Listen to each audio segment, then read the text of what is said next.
Now, Jefferson does convince Washington to announce a design competition, and they'll do this for the President's house and for the Capitol building. So this comes from a newspaper. They announced it in March 1792, and the President's house doesn't have nearly as many requirements. I think it's much more open-ended as to the architect's preferences and what they want to design.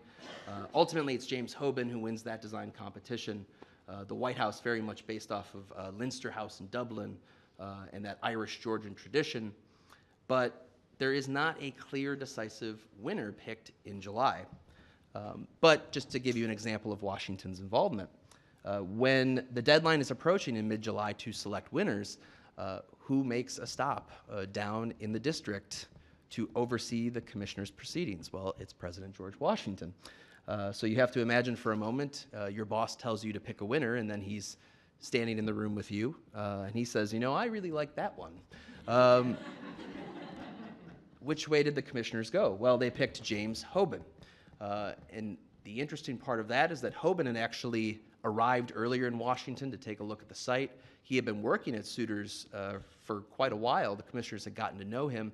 And when he arrived, he came with a letter of recommendation from George Washington, introducing him to the commissioners. You can read between the lines on that one.